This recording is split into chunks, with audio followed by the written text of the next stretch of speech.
Itu saya jumpa seorang budak di tengah jalan race motor ramai-ramai. Saya pernah sebut, jumpa 5 tahun lepas race motor. Saya banyak budak-budak motor, saya pun turun, saya pun jumpa dia orang. Baru datang dia orang semua lari, pergi sini sini lari, pergi sini sini lari. Bagus pakai jubah ni bang, semua orang lari. Dia tak tahu lari, dia macam uniform je, datang lari. Ustaz lari, memang laju orang lari bang. Walaupun dia orang ramai lari dia, kita tak bawa senjata pun bang. Lari semua sekali, senjata tak ada, pisau tak ada, kayu pun tak ada bang. Jalan berkadang bongkok je. Mungkin kalau Pak Haji dakwah mungkin ada kayu tongkat bawa satu kan. Saya tak ada tongkat. Jalan sampai dekat, lari. Adik tak sempat lari. Kita tanya kawan dia kenapa lari, kawan dia dah lari, tak sempat terang kat dia. Saya datang pada belakang peluk dia, kiri kanan. Boleh tengok, wah inilah sebab korang semua lari. Adik boleh minta masa, saya sayang kat awak walaupun saya tak pernah jumpa awak. Dia pun kata, boleh bang, lama ke abang nak ceramah kita orang ni? Taklah, 5 minit je. Wah lama sangat tu bang. Okey lah dik, 1.5 minit lah saya ceramah. Jadi saya pun cakap, Allah sayang awak dik, Allah sayang kita, dia jumpakan kita. Awak ada iman mulia berharga, awak ni ahli syurga, awak ada, Allah sayang kat awak, dia beri awak Islam dan dia tak pernah salah atau tersilap sebab dia sayang kat awak. Adik jaga solat, kalau jaga solat Allah jaga kita dunia akhirat. Kalau awak tinggal solat, habislah hidup kita dik. Macam kain buruk Allah campak kat muka kita, habislah hidup kita. Adik jaga mak ayah, buat mereka orang, mak ayah sentiasa senyum. Nanti insya-Allah awak akan senyum sepanjang hidup awak. Buatlah mak ayah awak hari-hari nangis, nanti awak akan nangis sepanjang hidup awak. Dia pun, baik dik, dah habis dah bang, cukup lah 5 minit dah dik. Saya pun cepat dik. Saya pergi kat sebelah sana bang, tiba-tiba ada seorang pandang saya. Saya kalau malam-malam pusing-pusing bang, saya selalu sedih. Sebab memang kalau rasa penat, rasa letih, jalan-jalan, selalu Allah hadiahkan tengah malam tu. Kau dah penat sikit kan, dia kau dah penat tu baru Allah bagi hadiah sikit. Kadang-kadang, oh sini lari, sini lari. Tiba-tiba ada seorang pandang saya pergi kat dia, dia tak lari. Adik, Allah sayang kat awak, dia jumpakan kita, awak mulia, baik. Adik nak bahagia dalam hidup tak? Saya tanya dia. Nak tak hidup awak berubah serta-merta? Siapa nak hidup dia berubah serta-merta? Angkat tangan. Nak terus bahagia, tak payah lama-lama, terus berubah hidup dia. Terus dapat apa yang semua tuan-puan nak, semua dapat. Nak saya beritahu sekarang, wah macam ajaran sesat gayanya kan. Dia kalau nak cepat. Ni saya beritahu, ni betul-betul ni. Kalau tuan-puan buat ni, hidup mesti berubah. Ubah ni je, satu ni je ubah. Malam ni dengar ceramah, ubah yang ni pun cukup dah. Balik esok, sembahyang subuh berjemaah. Siapa sembahyang subuh berjemaah, dalam hadis, dia orang Allah. Dia orang Allah. Siapa sakitkan dia, dia lawan dengan Allah. Siapa nak jadi orang Allah, angkat tangan, nak jadi orang Allah. Jadi orang Allah kan. Tak nak jadi orang Allah, abang kakak, orang Allah. Orang Allah ni kalau bahasa seram sikit, wali Allah. Orang seram pula kan. Tapi abang jangan jumpa orang pula, saya wali Allah kan. Jadi subuh berjemaah, itu dah teruk pula kan. Tak, dia memang dah ada hadis Nabi, siapa sembahyang subuh berjemaah, ni orang aku jaga dia. Siapa lawan orang sembahyang subuh ni, dia lawan dengan Allah. Jadi siapa nak jadi orang Allah, sembahyang subuh berjemaah. Abu Bakar Siddiq sebelum wafat, Amr al-As kata, beri saya nasihat sikit. Nak wafat, bagi suruh buat dakwah lagi. Abu Bakar kata, ambillah dunia ni sekadarnya. Kemudian kedua, jaga solat subuh awal waktu, nanti Allah akan jaga awak. Siapa pandang rendah kepada sembahyang subuh awal waktu, kalau laki berjemaah sebaik-baiknya. Kalau siapa pandang rendah kat sembahyang subuh ni, Allah murka dekat dia. Jangan pernah pandang rendah pada sembahyang subuh berjemaah. Maksud pandang rendah ni memang tidur tak nak bangun esok pagi. Tidur kunci jam, kalau perlu 10 jam kunci 10 jam. Niat pesan kat semua, pesan semua. Subuh, kalau kita ada anak, call anak-anak. Anas bin Malik kata 6 bulan Fatimah, Nabi pergi rumah Fatimah radhiyallahu anha. Nabi ketuk rumah Fatimah subuh-subuh. Nabi kata, wahai Fatimah, bangun. Nabi lalu rumah Fatimah, wahai Fatimah, bangun dirikan solat subuh. Allah nak ampunkan dosa keluarga Nabi. Subuh ni mengubah hidup kita. Subuh ni berjemaah mengubah hidup kita. Kalau abang kakak semua sembahyang subuh berjemaah esok, insya-Allah hidup kita berubah. Semua orang yang berjaya berkat hidup di sembahyang subuh berjemaah. Ada dia tak sembahyang ustaz, elok je hidup dia. Dia mungkin ada semua, tapi Allah sempitkan kehidupan dia bang. Walaupun dia jadi siapa orang hebat dah bang, tapi kalau subuh dia tak pandai nak bangun, biasanya dia jadi masa tak jaga, hidup jadi kelang kabut, tak bangun pagi subuh. Jadi abang kakak mulai esok, siapa ni yang nak sembahyang subuh berjemaah, insya-Allah angkat tangan. Yang wanita siapa nak solat awal waktu, angkat tangan. Berjemaah boleh awal waktu boleh, tengok keadaan keluarga masing-masing. Angkat tangan siapa nak sembahyang subuh esok. Masya-Allah, angkat tangan tinggi-tinggi. Siapa tak angkat tangan berdosa. Semua sembahyang subuh esok insya-Allah sembahyang subuh. Kalau kita sembahyang subuh berjemaah, nanti Allah akan jaga kita. Adik, ustaz, saya tak boleh sembahyang subuh. Kenapa? Saya bukan Islam. Sembahyang apa dia bang? Saya tak boleh, saya bukan Islam. Awak apa? Cina, Buddha. Oh sama saya adik. Sekarang dulu keluarga saya sembahyang lagi ada yang Buddha, ada Adik-adik saya 12, 6 Islam, 6 bukan Islam. Jadi saya cakap kat adik-adik, saya sayang kat awak. Saya tak pernah jumpa awak kan? Tak pernah bang, dia kata tak pernah. Jadi aku sayang kat kau ni. Saya cakap kat jalan gitulah bang, aku engkau je kadang. Senang sikit faham kan? Jadi aku sayang kat kau walaupun aku tak pernah jumpa dengan kau ni. Saya sayang kat awak.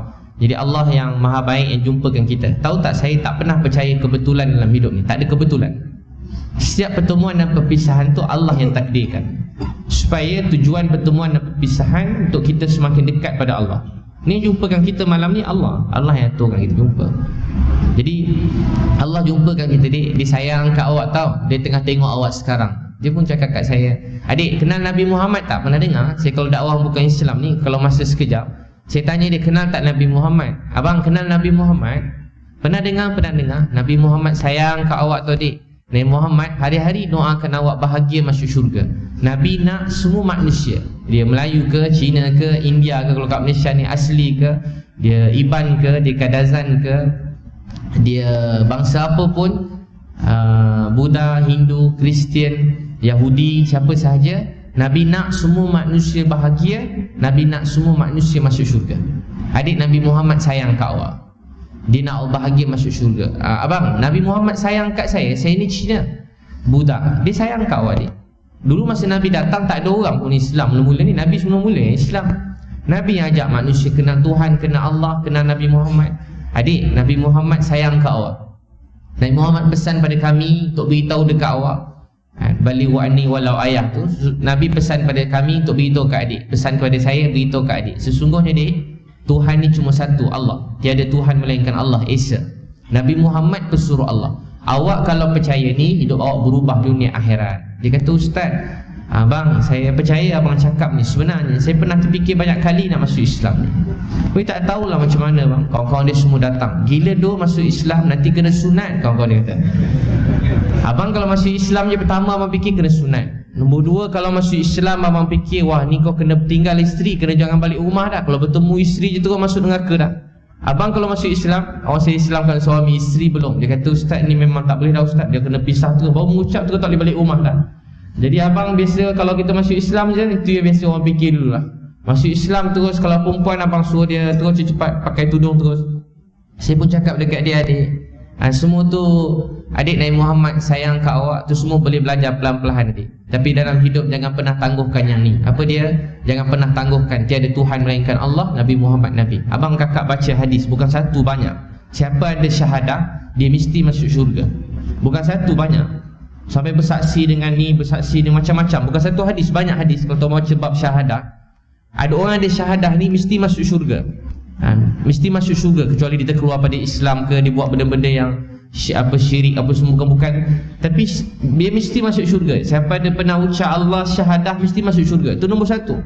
Abang yang kecualikan dia daripada jadi orang Islam sebab dia tak sempurna Islam. Macam mana nak sempurna kalau dia belum langkah yang pertama? Saya cakap kat dia, adik, semua tu boleh belajar pelan-pelan. Esok Ustaz ambil saya 7 pagi, ambil saya lepas mak saya pergi kerja, Ustaz ambil saya. Mak saya mesti pukul saya Ustaz kalau tahu saya masuk Islam ni. Ustaz ambil saya pagi-pagi sebelum mak saya bangun, sebelum mak saya nampak, Ustaz bawa ambil saya, tunggu kat simpang rumah saya. Saya cakap kat adik, jangan buat macam tu. Saya dah pernah tanya dulu Ustaz, tak payah Ustaz, jangan cuba-cuba Ustaz, dia benci ni, orang memang tak suka. Saya pun ajak dia, kenapa nak tunggu esok dek, malam ni pun boleh mengucap. Malam ni Ustaz, malam ni tak boleh. Kenapa? Saya nak race motor ni, dah lambat dah Ustaz. Boleh race ke Ustaz lepas mengucap? Boleh dek, mengucap, lepas tu race lah laju, bagi mati syahid tu. Dia pun mengucap. Lepas dia mengucap bang, tahu tak apa jadi kat dia?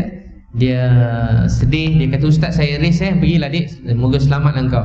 Dia mana masuk Islam dah 5 tahun. Saya tanya dia, apa rasa jadi orang Islam? Ustaz saya dah 5 tahun masuk Islam, tapi saya belum tinggal sembahyang fardu saya lagi.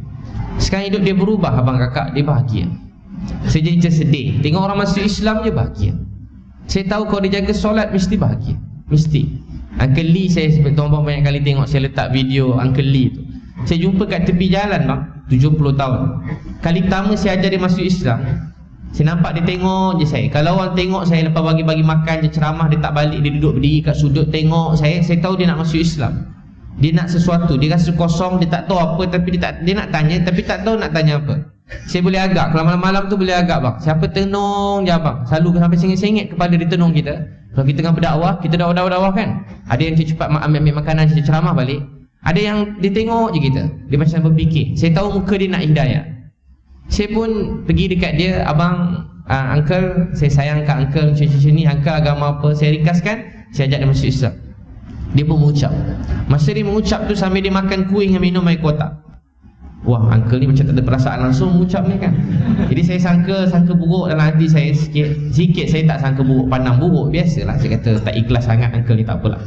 Saya pun janji ambil dia esok pagi. Masa tu Ramadan 3 Ramadan, 4 Ramadan saya janji ambil dia pagi. Anak saya sakit, saya kokoh tak dapat, biarlah uncle tu pun mungkin tak ada. Saya sedapkan hati saya.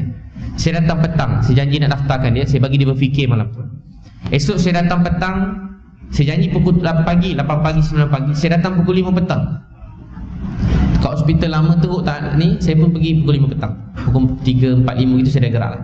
Saya jumpa dia 5 petang dekat tepi Pudu Raya. Saya pun nampak dia berlari kat saya, dia peluk saya, dia nangis. Ustaz, saya fikir Ustaz dah lupakan saya. Saya sepanjang hari ni saya puasa, dia kata. Pagi tadi ada seorang orang Melayu, makcik, datin apa bawa makanan, dia seorang-seorang datang bawa makanan, belanja sahur. Saya duduk dengan dia makan sahur, dan saya hari ni hari pertama puasa. 70 tahun bang, kali pertama puasa. Tapi saya tak tahu semayang Ustaz, saya tak semayang. Saya takut kalau saya mati masuk kubur orang bukan Islam. Ustaz, saya nak mati sebagai orang Islam. Dia nangis, dia peluk saya. Saya ingat Ustaz dah lupakan saya. Saya pun bawa dia pergi daftar, dan dia masuk ke tempat belajar dekat KL ni. Dah setahun dia belajar, setahun lebih. Dia mula semayang Jumaat, dan dia mula semayang 5 waktu, ada tinggal-tinggal sikit. Tapi dia dah mula semayang subuh awal dia bangun. Lepas beberapa bulan lepas saya jumpa balik, dia 5 bulan, sampai sekarang dia tak tinggal satu semayang pun. Dia bawa dia datang program keluarga sunnah. Masa tu dia tengok saya sedih, nangis. Habis ceramah dia peluk saya. Ustaz, maafkan saya Ustaz. Saya ingat semayang Jumaat, semayang 3-4 waktu dah okey. Rupa tak boleh Ustaz Saya tengok Ustaz nangis tadi, saya faham. Oh, penting rupanya semayang ni. Ustaz, maafkan saya bawa Ustaz menangis. Pakcik tu umur 70 tahun. Abang kakak saya, sekarang uncle tu bahagia, baik hidup dia. Dia selalu telefon saya, Ustaz sihat, saya doa Ustaz sihat. Hari-hari hantar mesej. Saya bagi duit, dia tak nak duit saya. Umur dah 70 lebih, berapa umur saya tak ingat, kerana 70 ke 80 macam tu. Uncle Lee nama dia. Dia sangat bahagia. Tuan-tuan dan perempuan sekalian, dapat mengenal Tuhan, mengenal Allah ni kebahagiaan yang sebenar-benarnya. Sebab itu Nabi berjuang siang malam. Nabi nak tuan-tuan semua bahagia. Sebab perjuangan Nabi, pengorbanan Nabi, hari ini kita dapat Islam. Dalam majlis ni, tengok Masya Allah.